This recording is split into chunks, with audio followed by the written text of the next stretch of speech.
So while everyone is still busy arguing about which AI is the best, ChatGPT, Claude, Gemini, the CEO of OpenAI just stood on a stage at Stanford and basically declared that the technology powering all of them is about to become obsolete. Okay, let's just dive right into this. The public conversation, right? It's completely consumed by the chatbot wars. But the secret that the industry is quietly grappling with is so much bigger. The foundational architecture behind this entire AI revolution, well, it's facing its end. And this is the bombshell. Sam Altman himself said the Transformers' lifespan is almost up. So in this explainer, we're going to break down exactly why he said that, what's already being built to replace it, and how a quiet breakthrough from Apple might just be the first real proof of this next wave. To really get why the AI you use every single day has an expiration date, we need to look under the hood at its one fundamental and very expensive design flaw. Think about it. Every major tool you can name, ChatGPT, Gemini, Claude, Copilot, they all run on the exact same engine, the Transformer.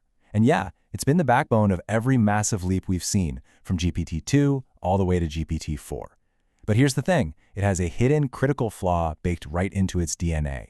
The problem is called quadratic scaling.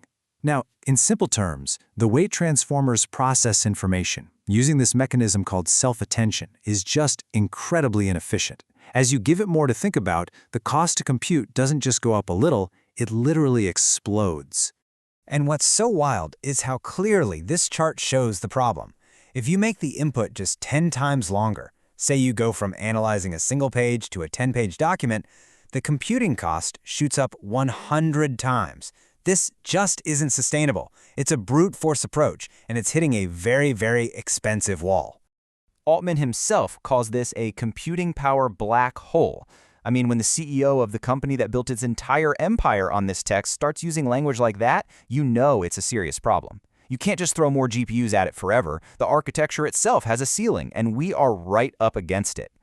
But hey, this isn't just a story about a problem. The smartest people in AI are already building the solutions. So if the Transformer is on its way out, what's coming next? Let's take a look at the top 3 contenders that are already in the race. First, you've got state space models, like an architecture called Mamba. Instead of the Transformer's all-at-once quadratic approach, Mamba processes information linearly, one piece at a time. And this is a generational leap in efficiency. A 3 billion parameter Mamba model can match a 6 billion parameter transformer while running 5 times faster. Then there's Google's pretty wild idea called Titans, which gives AI a rewritable long-term memory so it can actually learn from and remember past conversations instead of starting fresh every single time. And finally, you have Mixture of Experts, or MOE, which is less a total replacement and more of a clever hybrid. It acts like a team of specialists, only activating the specific parts of its brain it needs for a task, which, you guessed it, saves a massive amount of energy. And look, these replacements aren't just theoretical. They are already here.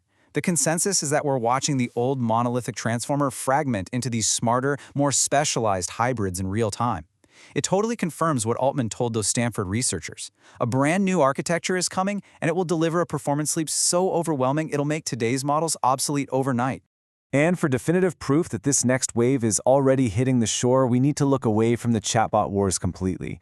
While everyone was focused on language models, Apple just quietly dropped some new research that shows a fundamental leap is not only possible, it's happening. They published a paper called Lie-2, that's L-I-E, the number 2, and it's a revolutionary new way of understanding our physical world. It is a complete rethink of 3D vision that goes way beyond just language. All right, here's how it works, and this is truly mind-blowing. You take a single 2D photo of an object. The AI then figures out how light actually interacts with that object's surface in what's called a compact latent space. And from that one photo, it spits out a complete photorealistic 3D model with accurate reflections and highlights. It's wild. And this isn't just some tiny improvement. I mean, compared to a massive 4 billion parameter model from Microsoft called Trellis, Apple's approach is far more reliable. Trellis sometimes gets confused and literally flips objects upside down. Lie-2? It gets it right consistently. This is a fundamental leap in understanding the real world, not just text. Okay, so we have a dying architecture, and we have powerful new contenders already proving themselves. What does this massive shift actually mean for our future and for the technology that you and I use every day?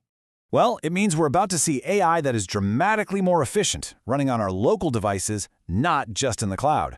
We're talking models that can actually remember and adapt during a conversation, like a true assistant.